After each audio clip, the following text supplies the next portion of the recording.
디도서 2장 1절에서 10절까지의 말씀을 교독하겠습니다.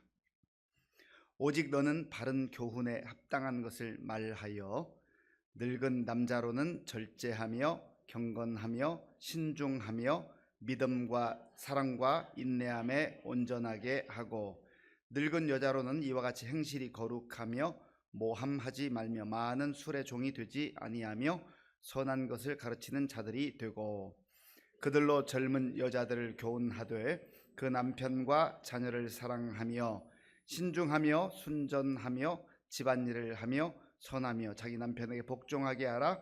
이는 하나님의 말씀이 비방을 받지 않게 하려 함이라.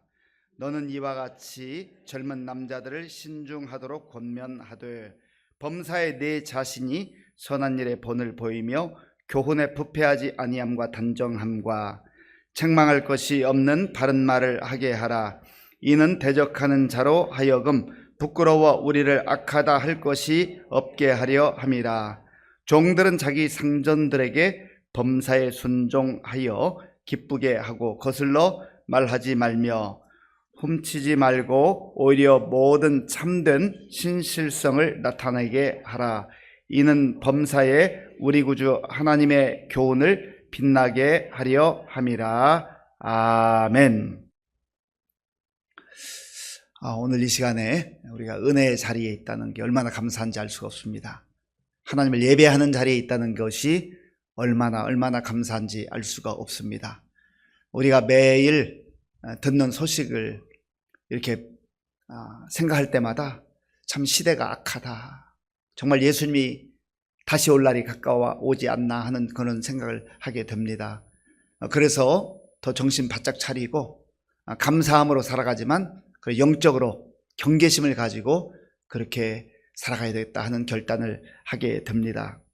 우리가 지금 금요 심야 기도회에 디도서 말씀을 계속 묵상하고 있습니다. 디도라고 하는 사람은 사도 바울의 영적인 아들과 같은 사람이었습니다.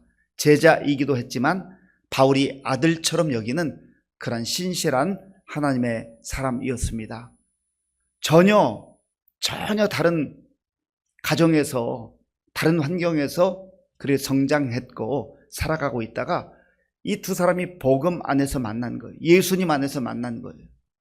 그래서 마치 아버지처럼 그리고 아들처럼 그러한 끈끈한 가족이 되었다는 것, 참 얼마나 은혜입니까? 바라기는 저와 여러분들도 예수님 안에서 축복된 만남이 될 수 있기를 바랍니다.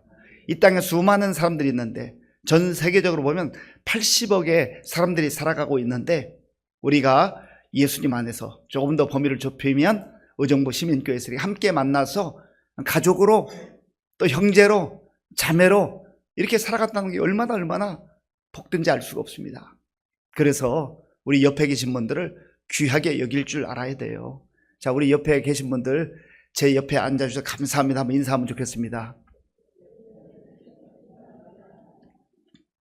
그래서 바울과 디도와 같이 언제 만나도 반갑고 기쁘고 든든하고, 또 떨어져 있을 때는 서로 예수님 안에서 생각하며 중보할 수 있는 그런 관계가 복된 관계가 아니겠습니까?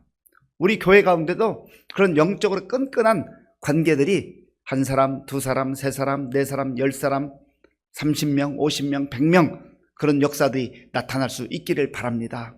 거기에 생명의 역사가 있는, 거기에 성령님의 역사가 있는 겁니다.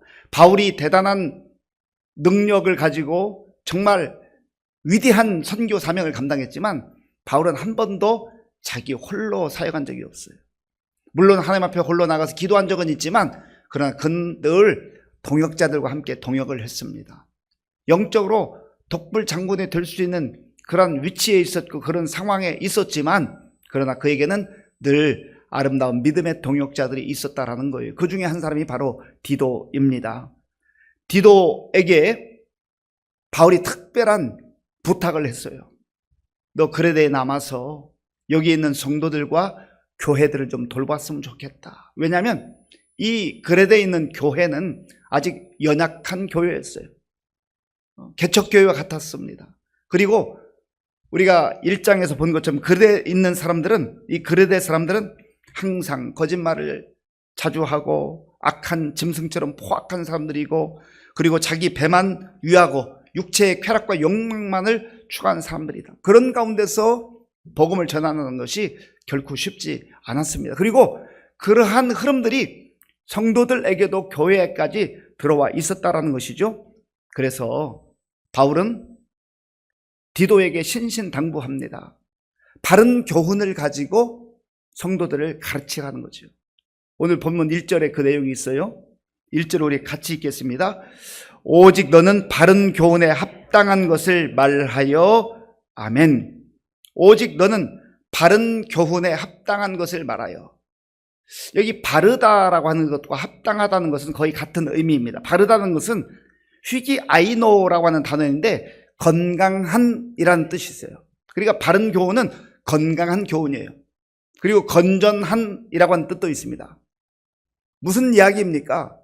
이 그레데에도, 그리고 심지어 교회 안에까지 거짓 교사들이 들어왔다. 이상한 교리를 가지고 건전하지 않은 그러한 마치 포장된 진리인 것처럼 가짜인데, 거짓인데 그렇게 가르치는 무리들이 있었다라는 거. 그래서 특별히 디도에게 강조합니다. 바른 교훈을 가르쳐라. 이것을 좀 더 적나라하게 표현하면 하나님 말씀 그대로, 말씀대로 가르치라는 거예요.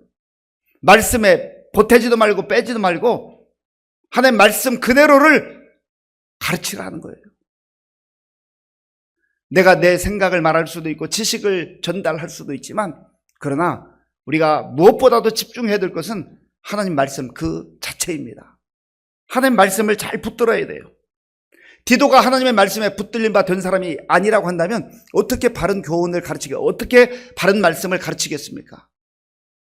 그래서 영적 지도자는 하나님의 말씀을 잘 알아야 됩니다. 이 말씀이 정말 하나님께 주신 말씀인지, 그리고 하나님께 주신 말씀의 그 본질이 무엇인지를 분명하게 알아야 되고 믿어야 한다라는 거죠. 알지도 못하는데, 믿지도 않는데 가르친다고 하면 그건 거짓 교사 아니겠습니까? 그래서 바울이 신신당부하는 거예요. 너는 바른 교훈을 가르쳐라. 철저하게 말씀 중심으로 말씀에 붙들려 살아갈 뿐만 아니라 그것을 생명을 걸고 가르치라는 거예요. 그리고 바른 교훈에 합당한 말씀, 적절한 말씀을 말하라 했습니다. 아무거나 말하는 게 아니에요. 이것저것 말하는 게 아니에요. 철저하게 진리 중심으로, 말씀 중심으로 그렇게 가르치고 그 사람들을, 성도들을, 교회를 세워가야 한다는 거예요. 오늘 우리도 마찬가지예요. 우리가 교회 공동체에 소속되어 살아가면서 큰 공동체도 있지만 다 작은 공동체에 소속되어 있습니다. 때로는 구역장으로, 권찰로, 또 여전도의 임원으로, 또 남선교회 임원으로, 그리고 교육부서의 교사로, 찬양대원으로, 어느 분야에 있든지 우리가 다 소속이 또 있어요. 그곳에서 내가 바른 교훈을, 하나님의 진리의 말씀을 제대로 알고 제대로 믿고 그렇게 살아가야 될 때에 다른 사람에게 그것을 전해줄 수 있다는 거예요. 그걸 가르쳐줄 수 있다는 거예요. 그런 관계는 피차 복된 관계입니다. 그런데 나도 모르는 것을, 나도 제대로 믿지 않는 것을 말하거나 아니면 그 본질은 잃어버리고 세상 가치나 세상 소식만 전하고 있다고 한다면 참으로 안타까운 그런 공동체로 전락하고 말겠지요. 특별히 오늘 본문에서 바울은 교회 안에 전 세대를 아우러서 말씀을 가르쳐라, 그렇게 강조하고 있습니다.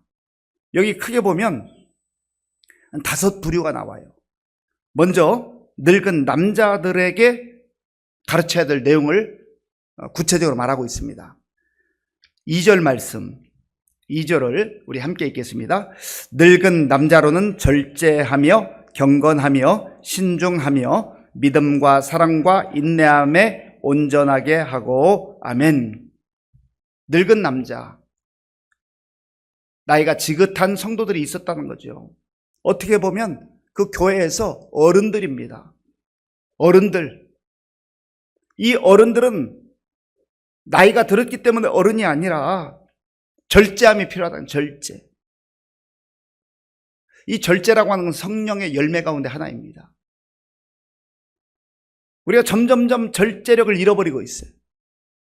행동하는데도 절제가 필요하고 말하는데도 절제가 필요합니다. 절제는 성령님께서 주시는 지혜일 뿐만 아니라 성령님이 주시는 지혜를 통해서 열매가 맺혀지게 된다라는 거예요. 특별히 어른들이 그런 절제를 살아내야 한다는 거죠.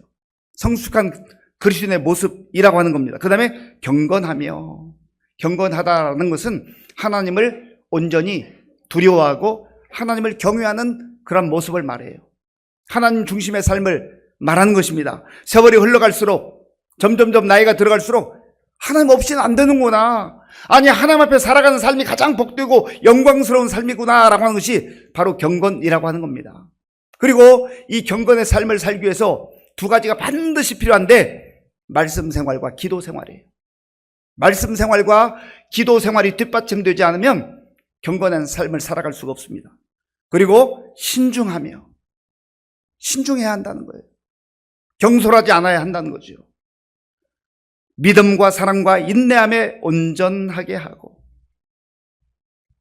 이러한 것들이 어른들에게, 여기 늙은 남자로 표현된 어른들에게 필요한 그런 내용이라는 거예요. 성숙한 모습이어야 한다라는 거죠. 이 시대가 참 안타까운 것은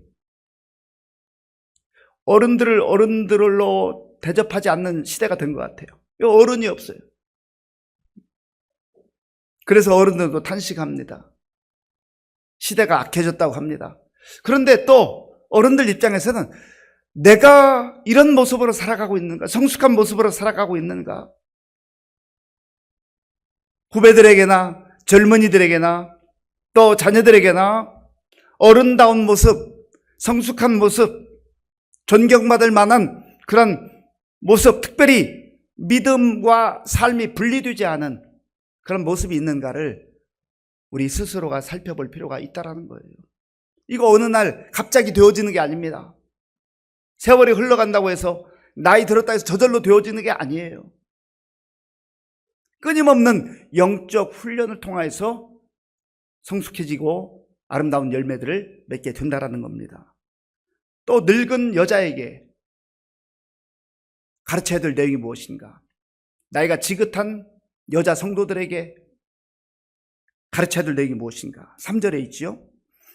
늙은 여자로는 이와 같이 행실이 거룩하며 모함하지 말며 많은 술의 종이 되지 아니하며 선한 것을 가르치는 자들이 되고. 아멘. 행실이 거룩하며, 거룩하다라는 말은 구별되었다라고 하는 거예요. 남들이 다 하는데 내가 그것을 하지 않는 그런 삶의 모습. 아주 특이한 삶이 아니라요, 예수님 때문에 믿음으로 살고 절제하고 다른 사람에게 정말 본이 될 만한 그런 삶이 거룩한 삶 아니겠어요? 하나님께서 거룩하신 분이기 때문에 내가 거룩한 것처럼 너희도 거룩하라. 그래서 우리 권사님들 오늘 정말로 찬양도 은혜롭게 잘 하셨습니다마는, 우리 권사님들도 이런 거룩한 모습이 나타나야 돼요. 얼굴에서, 말에서, 삶에서, 행동에서 그렇게 나타나게 될 때에 다른 사람들에게 선한 영향을 끼치게 될 수 있다는 겁니다. 모함하지 말며, 모함이라고 하는 건 뭐예요? 거짓으로 다른 사람 넘어지게 하고 나쁜 소문을 퍼뜨리고 다른 사람을 올무에 걸리게 하는 모함이잖아요. 성도가 그런 삶을 살아서는 안 된다는 거예요. 왜냐하면, 왜 이런 말씀을 지금 하냐면, 이 그레데라고 하는 곳에 우상 숭배할 뿐만 아니라 자기 욕망에 따라 살고 거칠게 살던 사람들의 모습 속에 이런 모함하는 일들이 많았거든요. 이건 성도로서는 합당하지 않은 삶이라고 하는 겁니다. 또한 선한 것을 가르치는 자들이 되고, 좋은 것, 선한 것을 가르치는 그 삶이 아름답다라는 거예요. 복되다라는 겁니다. 하나님이 선하신 분이에요. 그래서 우리가 정말 하나님의 자녀로서 하나님을 닮아가는 삶은 선한 사람이 되는 거예요. 우리가 선하기 때문에 구원받는 것 아니에요. 그러나 구원받았기 때문에 우리가 선을 추구하고 선하신 하나님을 닮아가는 것은 정말로 아름다운 삶이라고 하는 것이죠. 그리고 또한 이 나이가 지긋한 여자 성도들이 젊은 여자들을 잘 가르쳤으면 좋겠다, 그렇게 권면을 합니다. 그들로 하여금 젊은 여자들을 잘 가르치게 하라라고 디도에게 특별히 당부를 합니다. 4절 5절 우리 함께 읽겠습니다. 그들로 젊은 여자들을 교훈하되 그 남편과 자녀를 사랑하며 신중하며 순전하며 집안일을 하며 선하며 자기 남편에게 복종하게 하라. 이는 하나님의 말씀이 비방을 받지 않게 하려 함이라. 아멘.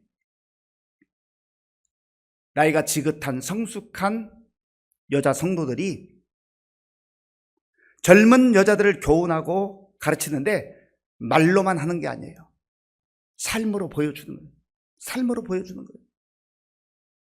우리 가정에서 이렇게 보면 상당히 많은 경우에 그 딸이 어머니를 많이 닮는다고 그래요. 예전에는 집에서 함께 이런 일도 하고 저런 일도 하는데 요즘은 또 사회가 많이 바뀌어서 뭐 그렇게 하는 것도 쉽진 않습니다만 어쨌든 어머니의 영향을 많이 받는다고 하죠. 그래서 여기 늙은 여자가 젊은 여자들을 교훈하라, 가르치라 라고 하는 것은 어머니와 같은 심정으로 뭐든 삶에 있어서 번이 되고 나누고 중요한 것을 가르쳐야 한다라는 거예요. 남편과 자녀를 사랑하며 왜 당연한 말씀을 여기에 기록해 놓을까요? 당연한 말씀인데 그게 잘 안 된다라는 거예요. 그렇게 잘 하지 못한다라는 거예요. 신중하며 순전하며 집안일을 하며 선하며 자기 남편에게 복종하게 하라. 여기 남편에게 복종하게 하라고 하는 것은 상하를 말하는 게 아니에요. 동등한 관계이지만 하나님께 세우신 질서를 존중하라는 거죠. 남편들에게 주신 또 다른 말씀이 있잖아요. 남편들은 그리스도께서 생명을 내어주면서 교회를 사랑하는 것처럼 아내를 사랑하라. 그러면 생명을 내어주는 남편이 있으면 그 아내는 복종할 수 있잖아요. 그러니까 이 복종과 사랑, 이것은 함께 가는 거죠. 일방적으로 가는 게 아니란 말이죠. 관계는 쌍방의 관계이기 때문에 이를 통하여서 하나님의 말씀이 비방을 받지 않게 하나님께 영광이 올려지게 하라는 것이요. 그 다음에 젊은 남자들에 대해서 권면합니다. 5절부터 8절까지인데요. 5절부터 8절까지 제가 읽겠습니다. 6절부터 8절까지 읽겠습니다. 너는 이와 같이 젊은 남자를 신중하도록 권면하되 범사에 내 자신이 선한 일에 본을 보이며 교훈에 부패하지 아니함과 단정함과 책망할 것이 없는 바른 말을 하게 하라. 이는 대적하는 자로 하여금 부끄러워 우리를 악하다 할 것이 없게 하려 함이라. 아멘. 젊은 남자들, 중년일 수도 있고 청년일 수도 있어요. 젊은 사람들에게 하나님 말씀을 잘 가르쳐야 되는데 특별히 디도에게 바울이 신신당부하는 게 있어요. 그들을 말로만 가르치지 말고 너 자신이 그들에게 본을 보이라. 본을 보이라는 거예요. 본을 보일 때 그것이 최고의 교육이 되는 것입니다. 우리 교회에도 가만히 보면은요, 묵묵히 섬기는 분들이 있어요. 저들이 이렇게 유심히 봅니다만은 그런 모습을 볼 때마다 참 너무 훌륭하다. 너무 귀한 분이다. 뭐 드러내지도 않아요. 묵묵히 누가 뭐라 하지 않아도 그냥 그 자리에 가서 그 자기 자리를 지키면서 그렇게 성도를 섬기는 그런 분들을 볼 때마다 얼마나 귀하신 분인가. 저분들을 통해서 우리 교회가 이렇게 세워져 가는구나 라고 하는 것을 생각해 보게 됩니다. 그리고 저만 그걸 보겠습니까? 사람들이 다 알지는 못하지만 보고 있습니다. 보면서 배우는 거예요. 그리고 이 지도자 디도가 바울을 통해서 배운 것은 지도자는 말로만 하는 게 아니라 삶으로 보여주는 것이구나. 삶으로 앞서서 보여줄 때 그게 진짜 지도력이 되는 거고 진짜 지도자가 된다라는 겁니다. 그리고 특별히 종들에 대해서 언급하는데 이 당시는 로마 제국하에 있었기 때문에 뭐 일반 시민들도 있지만 종들도 교회에 들어왔어요. 집에서는 상전일 수 있고 주인일 수 있지만 교회 공동체 안에 들어왔는데 교회 안에서 형제와 자매가 되는 거예요. 그럴 때에 종들이 어떻게 처신을 해야 될 것인가, 어떻게 살아가야 될 것인가, 이 부분을 잘 가르치라고 하는 겁니다. 9절 10절 우리 함께 읽겠습니다. 종들은 자기 상전들에게 범사에 순종하여 기쁘게 하고 거슬러 말하지 말며 훔치지 말고 오히려 모든 참된 신실성을 나타내게 하라. 이는 범사에 우리 구주 하나님의 교훈을 빛나게 하려 함이라. 아멘. 교회 공동체 안에 들어왔는데 예수님 안에서 서로 형제라고 자매라고 그렇게 존중해 주는 거예요. 이것은 로마 제국 이 시대만 있었던 것이 아니라 우리나라 조선 말기에 복음이 들어왔을 때, 선교사들이 왔을 때 교회 공동체 안에 양반과 평민들 또 백정들 이런 사람들이 함께 들어왔는데요, 갈등이 있었던 교회도 있었습니다. 그런데 모범적인 교회에서는 그 신분 제도가 여전히 존재하는 그런 시대에 형제로 대하는 거예요. 자매로 대하는 거예요. 종으로 대하지 않냐고 그리스도 안에서 형제로 대하는 거예요. 자매로 대하는 거예요. 깜짝 놀랐죠. 그러면 종들은 잘 대해주니까, 나를 사람 취급해주니까 함부로 해서 되겠습니까? 아니에요. 그래서 여기 자기 상전들에게 범사에 순종하라. 그리스도 안에서 하나님께서 동등함을 허락해 주셨지만 그러나 사회 질서를 무너뜨려서는 안 된다라는 겁니다. 바로 그것이 하나님께서 종들에게 살아야 되는, 종들이 어떻게 살아야 되는가 하는 것을 말씀해 주는 건데요, 마지막 10절 중후반을 보면 이렇게 말씀합니다. 이는 범사에 우리 구주 하나님의 교훈을 빛나게 하려 함이라. 그래서 연세가 지긋한 늙은 남자들, 연세가 지긋한 우리 여자 성도들, 그 다음에 젊은 여자들, 젊은 남자들, 종들, 이 교회 공동체 안에 다양한 부류의 남녀노소들이 있는데 정말 자기가 맡은 그 자리에서 또 자기의 그 위치에서 하나님이 기뻐하는 그러한 삶을 살아갈 때에 하나님의 교훈이 빛나게 된다. 하나님 교훈은 말씀이에요. 말씀이 놀랍게 생명력 있게 역사하게 된다라고 하는 겁니다. 그럴 때에 그 공동체 안에 들어와 있는 성도들이 너무너무 기쁜 거예요. 감사한 거예요. 신나는 거예요. 그래서 그게 정말 하나님의 은혜가 흘러넘치는 그런 공동체가 되는 것 아니겠습니까? 그리고 또다시 그레데, 다른 사회 공동체 속에서 살던 사람들이 그 안에 들어가니까 이야, 참 이 교회라고 하는 것은 이상한 곳이다. 우리가 사는 모습과 완전히 다르다. 여기에는 하나의 가족, 예수님 안에서 하나의 가족이 구성되어져 있고 여기에 사랑과 은혜가 흐른다는 것을 그들이 발견하고 경험하게 된다는 거예요. 이걸 통하여서 주님의 머무는 교회가 점점점 세워져 가고 든든해져 가고 또 하나님 나라가 확장되어 간다라고 하는 겁니다. 사랑하는 성도 여러분, 우리 교회도 그런 교회가 되기를 원합니다.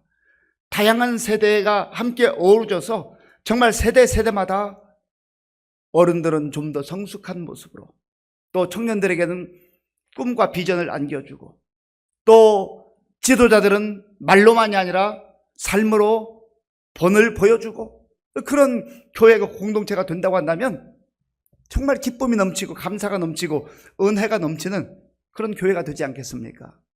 우리 모두 정말 이런 교회를 꿈꾸며 또 내가 맡은 자리에서, 내가 있는 자리에서 말만 잘하는 자들이 아니라, 말만 잘하는 내가 아니라 정말 삶으로 다른 사람에게 본이 되며 또 하나님께 영광 돌림으로 말미암아서 우리 교회가 든든히 세워져 가는 그런 은혜가 있기를 간절히 바랍니다.